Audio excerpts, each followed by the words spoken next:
Welcome to స్వతంత్ర TV. నా పేరు రహీం. ముందుగా హెడ్లైన్స్ చూద్దాం.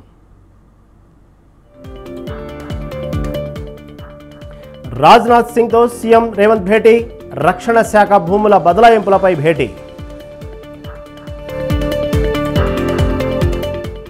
సినీ ఇండస్ట్రీ అభివృద్ధికి కట్టుబడి ఉన్నాం, చంద్రబాబు అపాయింట్మెంట్ కోరామన్న అల్లు అరవింద్.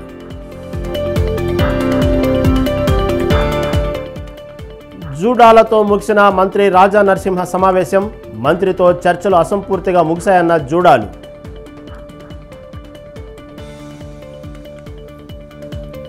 కేంద్రం విద్యార్థుల పాలిట శాపంగా మారింది, నీట్ వల్ల తీవ్ర అన్యాయం జరిగిందన్న కేటీఆర్.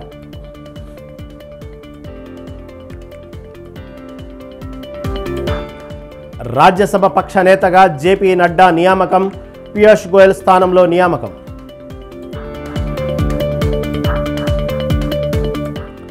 లాభాల్లో ముగిసిన స్టాక్ మార్కెట్లు, సెన్సెక్స్ 131, నిఫ్టీ 46 పాయింట్ల లాభం.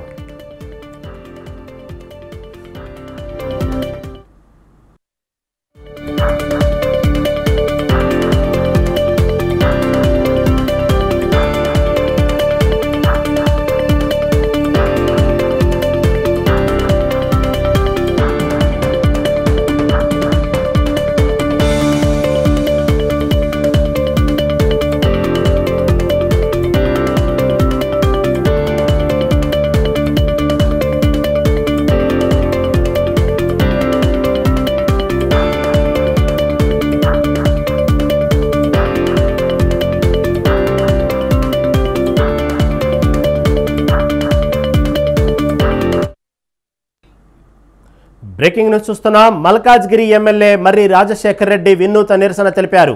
6 నెలలుగా రోడ్డును తవ్వి కాలనీ వాసులకు ఇబ్బంది పెడుతున్నారంటూ నాలాలో కూర్చొని నిరసన చేపట్టారు. జీహెచ్ఎంసీ అధికారులు పనులలో నిర్లక్ష్యం చేస్తున్నారని విమర్శించారు. ప్రజా సమస్యలను పరిష్కరించాలని నాలాలో కూర్చొని నిరసన తెలిపారు. ప్రజాపాలన అంటున్న ముఖ్యమంత్రి రేవంత్ రెడ్డి ఈ సమస్యలపై స్పందించాలని తెలిపారు. డీఈకి బాధ్యత లేదా? ఎవరికి బాధ్యత లేదా? అందరికందరూ లీవ్ లో ఉన్నారని చెప్తున్నారు. వెంటనే ఏజెంట్ అధికారులు వెంటనే ఏజెంట్ అధికారులు వెంటనే ఏజెంట్ మొండి వైఖరి ఏజెంట్ అధికారులు మొండి వైఖరి. ఇవాళ మేము అనేక సందర్భాల్లో కమిషనర్ గారికి, జిహెచ్ఎంసీ కమిషనర్ గారికి ఒక 2-3 సార్లు వినతి పత్రాలు ఇవ్వడం జరిగింది. అదేవిధంగా జెడ్సీ గారికి ఇవ్వడం జరిగింది. దాని తర్వాయిలో డీసీ గారికి ఇవ్వడం జరిగింది. ప్రతి సందర్భంలో ఈఈ గారికి, డిఈ గారికి, ఏఈ గారికి ప్రతి ఒక్కరికి మా దగ్గర ఉన్న సమస్యల గురించి తెలియజేయడం జరుగుతుంది. మీరు ఇక్కడ చూస్తున్నారు, ఒక బాక్స్ డ్రైన్ కట్టడానికి 6 నెలల నుంచి ఇదే పరిస్థితి ఇక్కడ నెలకొని ఉంది. సంవత్సరాల తరబడి ఈ ప్రాంతం ఓల్డ్ మిర్జాల్ కూడా అనేది మునిగిపోతుంది నీళ్లతోటి. మేము ఎన్నిసార్లు రిమైండ్ చేస్తున్నాం, ప్రతి సందర్భంలో ఇక్కడ నీళ్లతో మునిగిపోతుంది. ప్రజల కోసం పనిచేయండి, మా ఇంట్లో వచ్చి పనిచేయాల్సిన అవసరం లేదని చెప్పి కూడా అధికారులకు ఎన్నిసార్లు విన్నవించుకున్నా వాళ్ళకు చలనం లేదు. కాబట్టి మేము ఇవాళ వచ్చి మీ ద్వారా, మీడియా ద్వారా ఇది లోకానికి, అదేవిధంగా ముఖ్యమంత్రి గారికి తెలియజేయాల్సిన, ఆయనకు కూడా తెలుస్తుంది అనే ఉద్దేశంతో ఈ విధంగా చేయడం జరుగుతుంది. ఇవాళ మేము అనేక సందర్భాల్లో కమిషనర్ గారికి, జిహెచ్ఎంసీ కమిషనర్ గారికి ఒక 2-3 సార్లు వినతి పత్రాలు ఇవ్వడం జరిగింది. అదేవిధంగా జెడ్సీ గారికి ఇవ్వడం జరిగింది. దాని తర్వాయిలో డీసీ గారికి ఇవ్వడం జరిగింది. ప్రతి సందర్భంలో ఈఈ గారికి, డిఈ గారికి, ఏఈ గారికి ప్రతి ఒక్కరికి మా దగ్గర ఉన్న సమస్యల గురించి తెలియజేయడం జరుగుతుంది. మీరు ఇక్కడ చూస్తున్నారు, ఒక బాక్స్ డ్రైన్ కట్టడానికి 6 నెలల నుంచి ఇదే పరిస్థితి ఇక్కడ నెలకొని ఉంది. సంవత్సరాల తరబడి ఈ ప్రాంతం ఓల్డ్ మిర్జాల్ కూడా అనేది మునిగిపోతుంది నీళ్లతోటి. మేము ఎన్నిసార్లు రిమైండ్ చేస్తున్నాం, ప్రతి సందర్భంలో ఇక్కడ నీళ్లతో మునిగిపోతుంది. ప్రజల కోసం పనిచేయండి, మా ఇంట్లో వచ్చి పనిచేయాల్సిన అవసరం లేదని చెప్పి కూడా అధికారులకు ఎన్నిసార్లు విన్నవించుకున్నా వాళ్ళకు చలనం లేదు. కాబట్టి మేము ఇవాళ వచ్చి మీ ద్వారా, మీడియా ద్వారా ఇది లోకానికి అదేవిధంగా ముఖ్యమంత్రి గారికి తెలియజేయాల్సిన ఆయనకు కూడా తెలుస్తుంది అనే ఉద్దేశంతో ఈ విధంగా చేయడం జరుగుతుంది. ఇవాళ మేము అనేక సందర్భాల్లో కమిషనర్ గారికి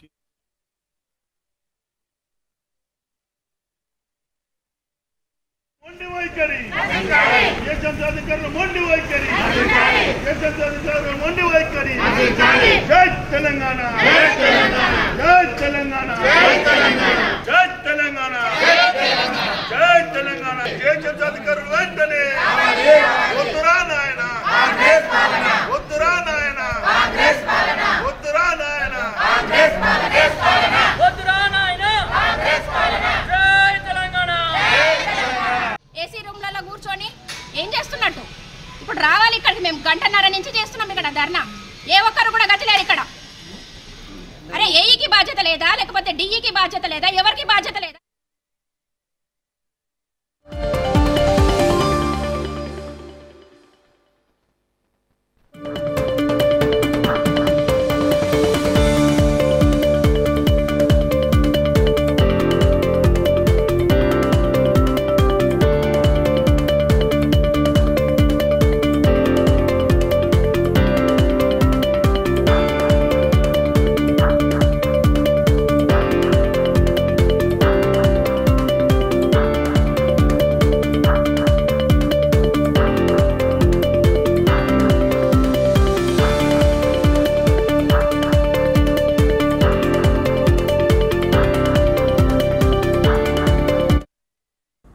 మరో బ్రేకింగ్ న్యూస్ చూస్తున్నాం. ఢిల్లీలో రక్షణ శాఖ మంత్రి రాజ్నాథ్ సింగ్తో తెలంగాణ ముఖ్యమంత్రి రేవంత్ రెడ్డి సమావేశమయ్యారు.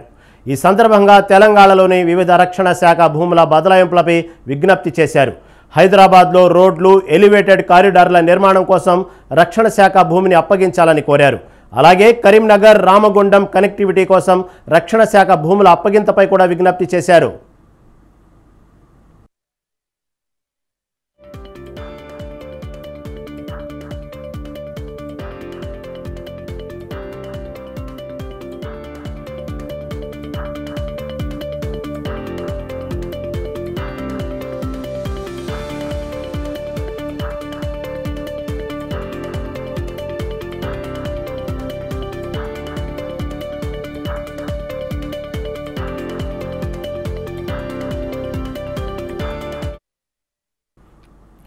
ప్యారడైజ్ నుంచి బోయినపల్లి సుచిత్ర రహదారిలో రోడ్డు చిన్నగా ఉండి ట్రాఫిక్ జామ్ అవుతుంటుంది. ఈ మార్గంలో ఎలివేటెడ్ కారిడార్ నిర్మాణం కోసం రక్షణ శాఖ భూమిని అప్పగించాలని కోరారు. అలాగే కొన్ని జిల్లాల్లో సైనిక్ స్కూల్స్ పెంపు కోసం విజ్ఞప్తి చేశారు.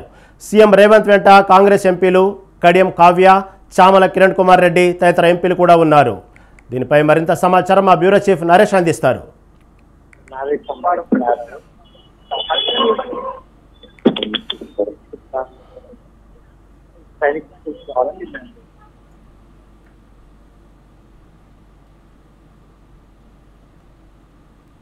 సీఎం రేవంత్ రెడ్డి కొద్దిసేపటి క్రితమే కేంద్ర రక్షణ శాఖ మంత్రి రాజ్నాథ్ సింగ్ తో భేటీ అయ్యారు. తెలంగాణ ఎంపీలను తోడుకొని రక్షణ శాఖ మంత్రి రాజ్నాథ్ సింగ్ తో తెలంగాణ అభివృద్ధికి సంబంధించిన అంశాలపై వినతి పత్రం కూడా సమర్పించారు. ప్రధానంగా తెలంగాణలో కొత్త జిల్లాలు ఏర్పాటైన తర్వాత సైనిక్ స్కూల్స్ ఏర్పాటు కాలేదు, సైనిక పాఠశాలలను తెలంగాణలో నెలకొల్పాలి అన్న అంశంతో పాటు అభివృద్ధి కార్యక్రమాల విషయంలో కూడా రేవంత్ రెడ్డి పలు విజ్ఞాపన పత్రాలు అందజేశారు. అందులో ప్రధానంగా హైదరాబాద్ నుంచి కరీంనగర్ వెళ్లే రహదారికి సంబంధించి ఈ కంటోన్మెంట్, బొల్లారము ఈ పరిసర ప్రాంతాల్లో పూర్తి స్థాయిలో ట్రాఫిక్ అధికంగా ఉంటుంది కాబట్టి అక్కడ ఎలివేటెడ్ ఎక్స్ప్రెస్ హైవేలను వేయాలి అని చెప్పి, నిర్మించాలి అని చెప్పి తెలంగాణ ప్రభుత్వం భావించింది. కానీ అవన్నీ రక్షణ శాఖ భూములు ఉన్నాయి కాబట్టి రక్షణ శాఖ భూములను రక్షణ శాఖ ఆంక్షలు విధిస్తోంది. అక్కడ ఎలివేటెడ్ కారిడార్ నిర్మాణానికి అభ్యంతరాలు వ్యక్తం చేస్తా ఉంది. అయితే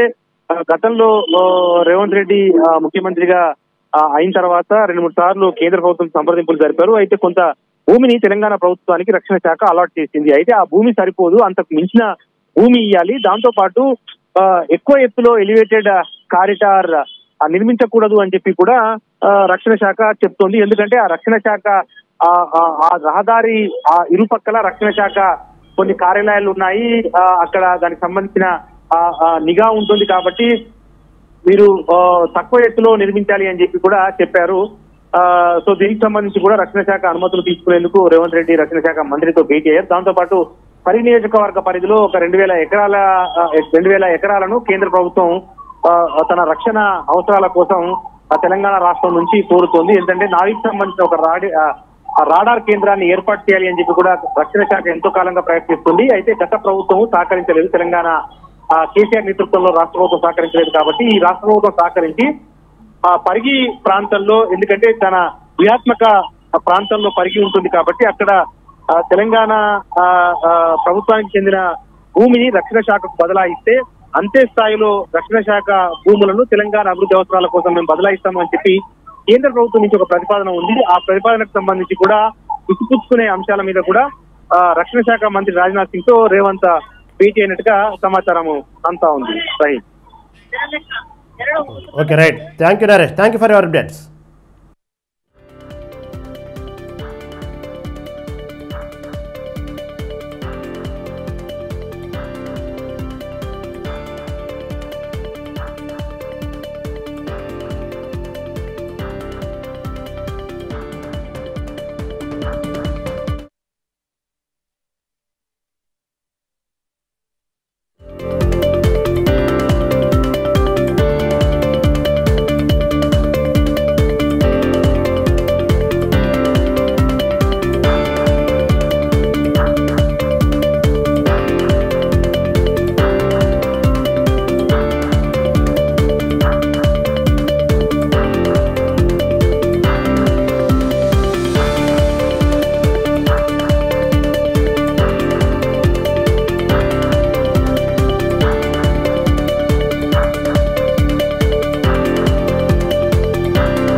బ్రేకింగ్ న్యూస్ చూస్తున్నాం. తమ డిమాండ్లను నెరవేర్చాలంటూ జూనియర్ డాక్టర్లు రాష్ట్ర వ్యాప్తంగా సమ్మె చేస్తున్నారు.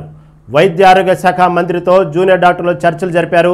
అయితే ఈ చర్చలు అసంపూర్తిగా ముగిశాయని జూడాలు వెల్లడించారు.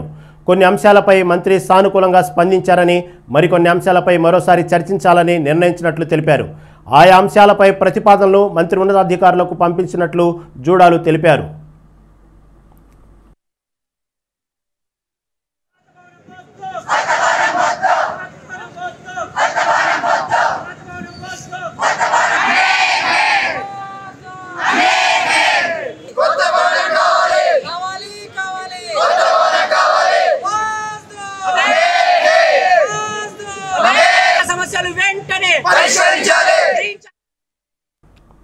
వైద్యుల భద్రత గురించి మంత్రి ఆలోచిస్తున్నామన్నారని జూనియర్ డాక్టర్లు తెలిపారు. స్టైఫండ్కు గ్రీన్ ఛానల్పై మరోసారి చర్చించి నిర్ణయం తీసుకుంటామని చెప్పినట్లు తెలిపారు. సమ్మె కొనసాగింపుపై రాష్ట్ర స్థాయి జూడాలతో చర్చించి నిర్ణయం తీసుకుంటామని చెప్పారు. అప్పటి వరకు సమ్మె యథాతథంగా కొనసాగిస్తామని స్పష్టం చేశారు. గ్రీన్ ఛానల్ ఏర్పాటు చేసి ప్రతి నెల స్టైఫండ్ చెల్లింపు, సూపర్ స్పెషాలిటీ సీనియర్ రెసిడెంట్లకు 1.25 లక్షల గౌరవ వేతనం, వైద్య కళాశాలలో పెంచిన 15% సీట్లలో ఏపీ విద్యార్థులకు అవకాశం ఇవ్వకూడదని, వైద్యులపై దాడులు జరగకుండా చర్యలు తీసుకోవాలని పలు డిమాండ్లతో జూడాలు సమ్మె చేస్తున్నారు.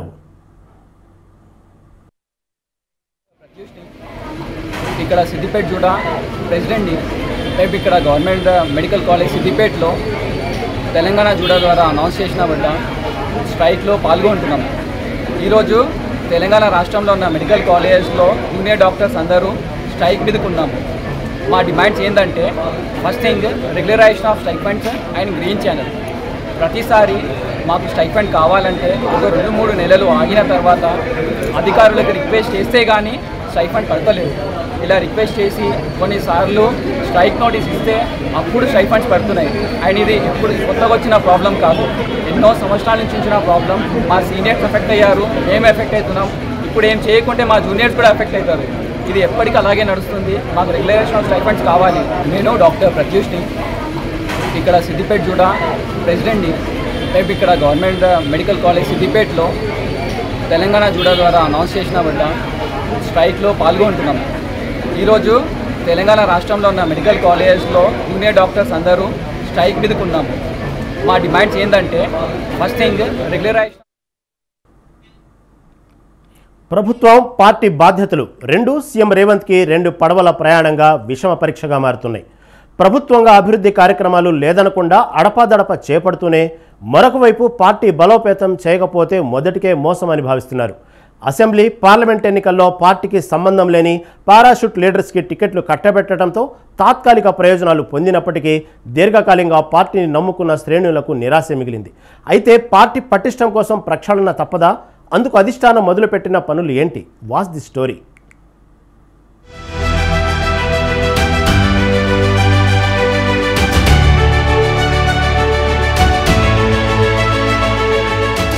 కాంగ్రెస్ అధికారంలోకి వచ్చిన తర్వాత ఒకవైపు ఎన్నికల్లో ఇచ్చిన హామీలు అమలు చేస్తూనే మరోవైపు పార్టీ బలోపేతం కోసం చేయాల్సిన పనుల మీద ఢిల్లీ పెద్దలు దృష్టి సారిస్తున్నారు. కాంగ్రెస్ గ్రామ స్థాయి నుండి పీసీసీ వరకు పార్టీలో మార్పులు చేర్పులు చేస్తూనే యువతని పార్టీలోకి ఆహ్వానించాలని యోచిస్తుంది. అయితే ఈ ప్రక్రియ నిజ నిర్ధారణ కమిటీ అధిష్టానానికి నివేదిక అందించిన అనంతరం ప్రక్షాళన ఉండనుందని గాంధీభవన్ వర్గాలు తెలుపుతున్నాయి.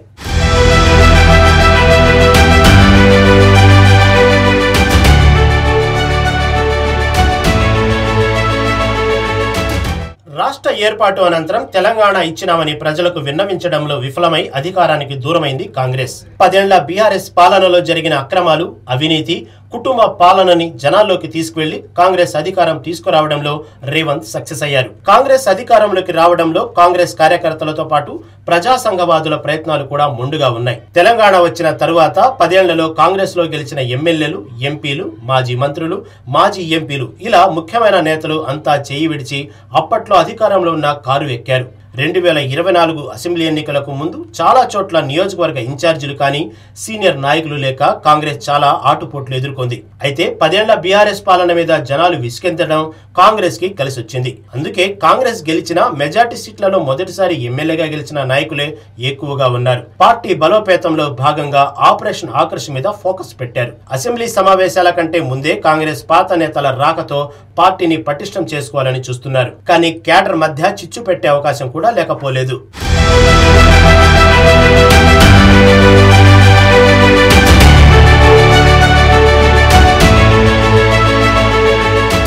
తెలంగాణలో కాంగ్రెస్ అధికారంలోకి రావడంతో యువతను తమ వైపు తిప్పుకోవాలని ప్రభుత్వం చూస్తుంది. మొదటి నుంచి యువతే టార్గెట్ గా పనిచేస్తున్న బీజేపీకి ఈ వ్యూహంతో గండి కొట్టాలని భావిస్తున్నారు హస్తం నేతలు. మరోపక్క సీనియర్ నాయకులను ఎన్నికల ముందు పార్టీ వీడే వేరే పార్టీలో జాయిన్ అయిన వారిని మళ్లీ పార్టీలకు ఆహ్వానిస్తుంది. వారి జాయినింగ్స్ తో పార్టీ కొంత బలోపేతం అవుతుందని భావిస్తుంది. మరోవైపు పార్లమెంటు ఫలితాలపై అధిష్టానం సీరియస్ గా ఉంది. ఆ కోపాన్ని చల్లార్చేందుకు పార్టీ సభ్యత్వాలు పెంచేందుకు నేతలు ప్రయత్నిస్తున్నట్లు తెలుస్తుంది. సీఎం కమ్ పీసీసీగా రేవంత్ రెడ్డి ఉన్నారు. ఈ నెలతో పీసీసీ నియామకం తరువాత డీసీసీ, నియోజకవర్గ, మండల, గ్రామాల వారీగా అధ్యక్షుల మార్పులు చేర్పులు ఉండే అవకాశం ఉందని అంటున్నారు.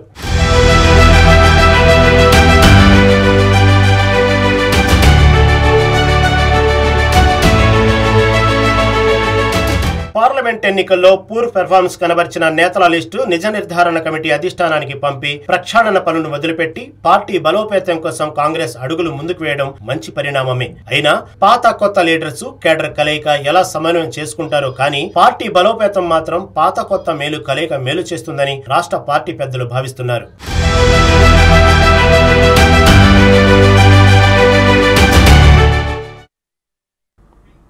ఏపీ డిప్యూటీ సీఎం జనసేన అధినేత పవన్ కళ్యాణ్తో తెలుగు సినీ నిర్మాతలు భేటీ అయ్యారు.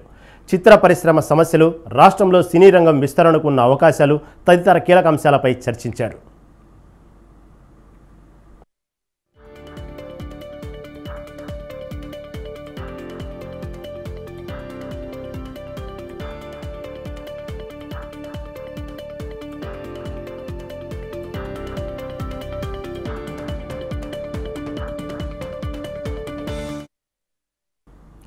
సినీ ఇండస్ట్రీ అభివృద్ధికి తాము కట్టుబడి ఉన్నామని అల్లు అరవింద్ తెలిపారు. సీఎం చంద్రబాబు అపాయింట్మెంట్ కోరామని, ఖరారైన తర్వాత ఆయన్ను కలుస్తామని తెలిపారు. అప్పుడు అన్నింటికి సంబంధించిన రిప్రజెంటేషన్ ఇస్తామని తెలిపారు. ఏపీలో కూటమి ప్రభుత్వం సంతోషంగా ఉందన్న ఆయన డిప్యూటీ సీఎం అయినందుకు పవన్ కళ్యాణ్కు విషెస్ తెలిపామన్నారు. టికెట్ల రేట్లు చాలా చిన్న విషయమని చెప్పారు. త్వరలో CM Chandrababu, deputy CM Pawan కళ్యాణ్ను కలుస్తామని అల్లు అరవింద్ స్పష్టం చేశారు.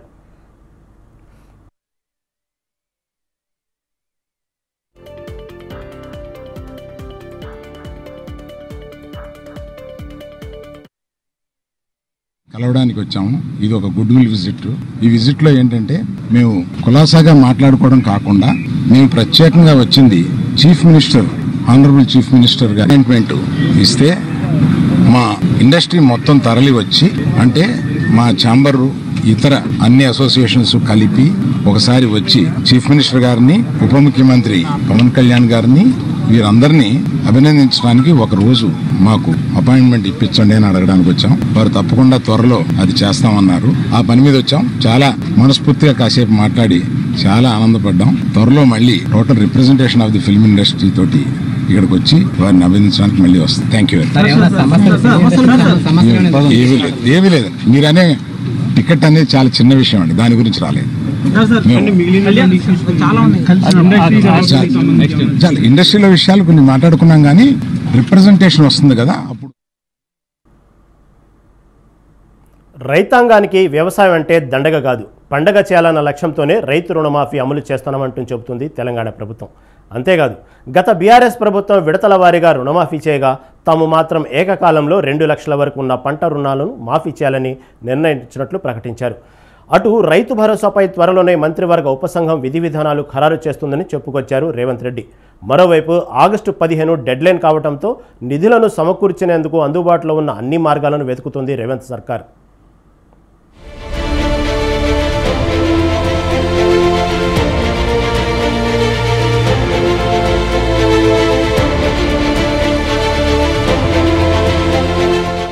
పంట రుణాల మాఫీకి సంబంధించి రాష్ట్ర ప్రభుత్వం నుంచి ఎలాంటి ప్రకటన వస్తుంది?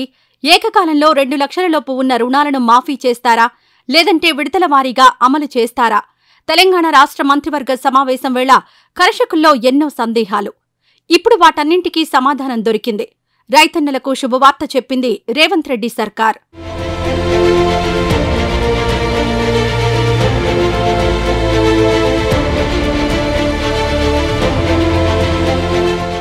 రాష్ట్రంలోని రైతులందరికీ ఆగస్టు 15లోగా ఏకకాలంలోనే 2 లక్షల వరకు రుణమాఫీ చేయాలని తెలంగాణ ప్రభుత్వం నిర్ణయించింది. ఈ మేరకు మంత్రిమండలిలో కీలక నిర్ణయం తీసుకున్నట్లు వెల్లడించారు సీఎం రేవంత్ రెడ్డి. 2018 డిసెంబర్ 12 నుంచి 2023 డిసెంబర్ 9 వరకు ఉన్న 5 ఏళ్ల కాలంలో రైతులు తీసుకున్న 2 లక్షల లోపు రుణాలన్నింటినీ ఒకేసారి మాఫీ చేయనున్నట్లు వెల్లడించారు. ముందుగా చెప్పినట్లుగానే ఆగస్టు 15వ తేదీలోగానే ఈ ప్రక్రియ అంతా పూర్తి చేసేందుకు ప్రభుత్వం ఏర్పాట్లు చేస్తోందని వివరించారు ముఖ్యమంత్రి.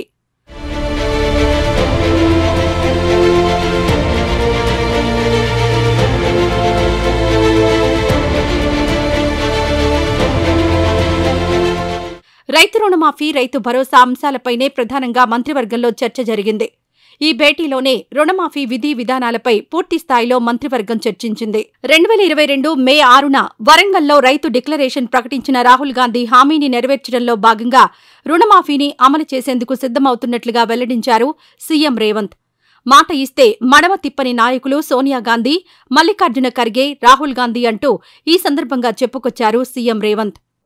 రాహుల్ గాంధీ గారు మే 6 తారీఖు 2022 వరంగల్లో రైతు డిక్లరేషన్లో 2 లక్షల రూపాయల రైతు రుణమాఫీ చేస్తామని మాట ఇవ్వడం జరిగింది.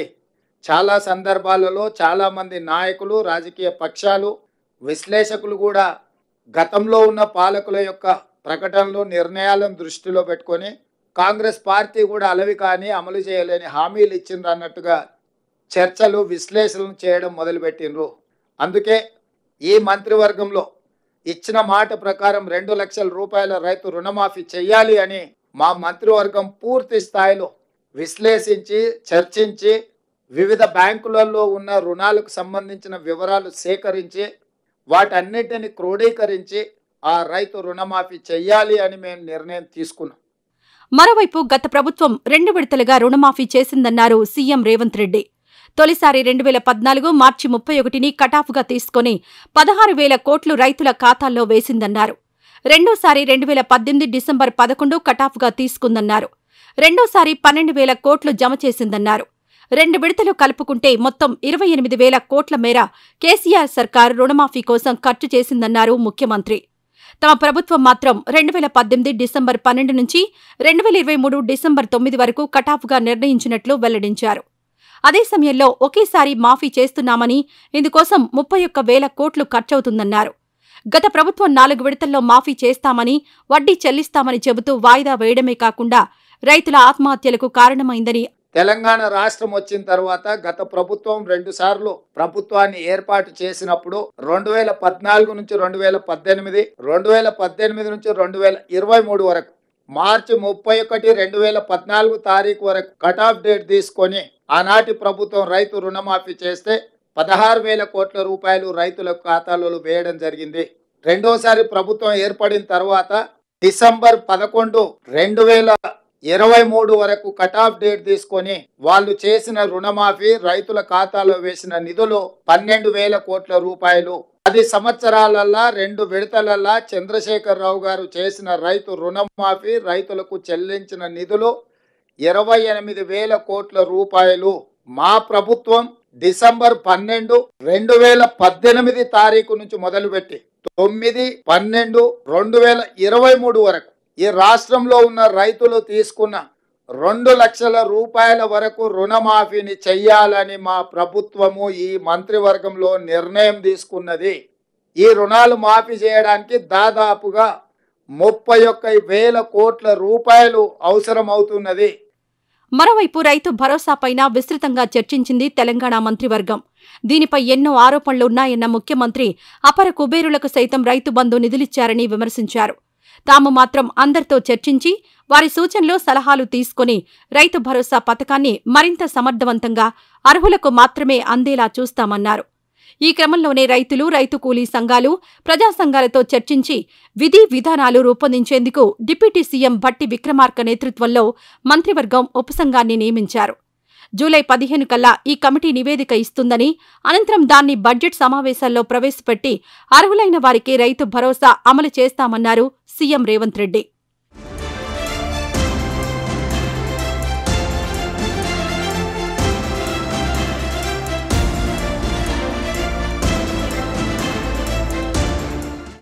మొత్తంగా చూస్తే ఇటు రైతు రుణమాఫీ, అటు రైతు భరోసాపై కీలక ప్రకటనలు చేసింది రేవంత్ రెడ్డి ప్రభుత్వం. ఇంతవరకు బాగానే ఉన్నా వీటికి నిధుల సమీకరణ ఎలా అన్నది ఇప్పుడు అతిపెద్ద ప్రశ్నగా మారింది. పైగా ఇప్పుడు ఒకేసారి 2 లక్షల రూపాయల వరకు ఉన్న లోన్లన్నీ మాఫీ అనడంతో పెద్ద ఎత్తున నిధులు కావలసిన పరిస్థితి. ఈ దిశగా దృష్టి సారించిన రేవంత్ సర్కార్ ఇప్పటికే రుణాల సమీకరణకు అందుబాటులో ఉన్న అన్ని మార్గాలను వెతుకుతోంది. ఒక్క రైతు రుణమాఫీకే 31,000 కోట్ల మేర ఖర్చవుతాయని స్వయంగా ముఖ్యమంత్రి వెల్లడించారు. ఇక రైతు భరోసా, రైతు బీమా కూడా కలుపుకుంటే ఆ మొత్తం 40,000 కోట్ల వరకు అవుతుందని అంచనా వేస్తున్నారు.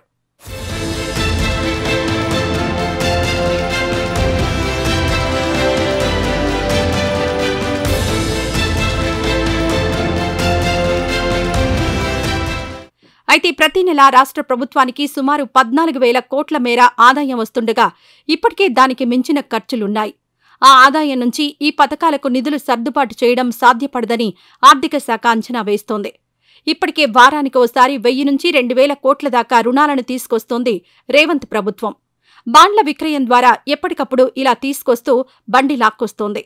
ఇలాంటి పరిస్థితుల నేపథ్యంలో 1,000 కోట్లు, 2,000 కోట్లు ఇలా రుణాలు తీసుకురావడం కాకుండా ఒకేసారి 10 నుంచి 20,000 కోట్ల మేర నిధులు బాండ్ల రూపంలో సేకరించి రుణమాఫీ చేయాలని, అందుకు అవసరమైన ప్రయత్నాలను చేస్తోంది రాష్ట్ర ప్రభుత్వం. ఈ దిశగా ముందుకు వెళ్లవచ్చా అన్న అంశాలను పరిశీలిస్తోంది. అయితే ఆర్థిక బాధ్యత, బడ్జెట్ నిర్వహణ పరిమితులకు లోబడి మాత్రమే బాండ్ల విక్రయం ద్వారా రుణాల సేకరణకు రిజర్వ్ బ్యాంకు అనుమతిస్తుంది. 2023-24 ఆర్థిక సంవత్సరంలో రాష్ట్రం ఈ పరిమితి కింద 49,589 కోట్ల మేర రుణాలను తీసుకుంది. వాటిలో 2023 ఏప్రిల్ నుంచి ఆగస్టు వరకు 5 నెలల్లో గత ప్రభుత్వం 26,158 కోట్లను సేకరించింది. ఇక ప్రస్తుత విషయానికొస్తే 2024-25 ఆర్థిక సంవత్సరంలో 50,000 కోట్లకు మించి రుణాలను ఎఫ్ఆర్బీఎం పరిమితికి లోబడి సేకరించే అవకాశాలున్నట్లుగా తెలుస్తోంది. వీటి నుంచి గతేడాది మాదిరిగానే ఆగస్టులోగా 40,000 కోట్లను తీసుకుంటే 3 పథకాలకు సర్దుబాటు చేయడం సాధ్యమని అంచనా.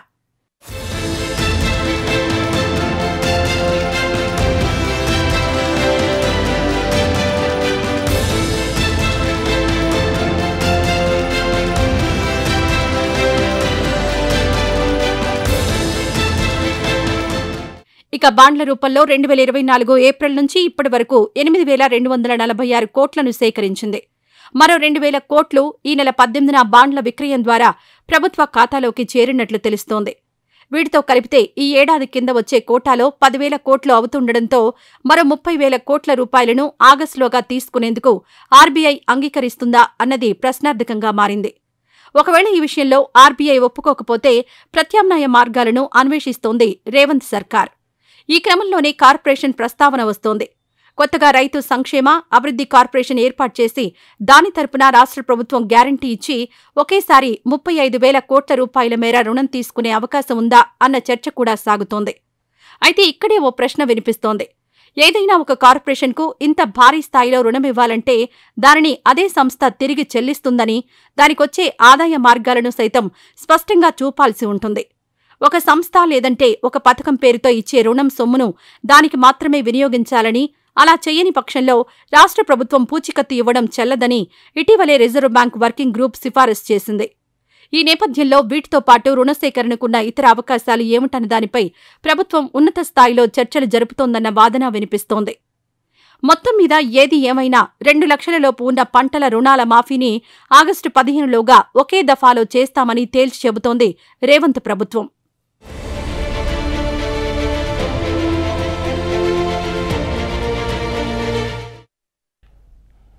ఇవి ఇప్పటివరకున్న అప్డేట్స్. కీప్ వాచింగ్ స్వతంత్ర టీవీ.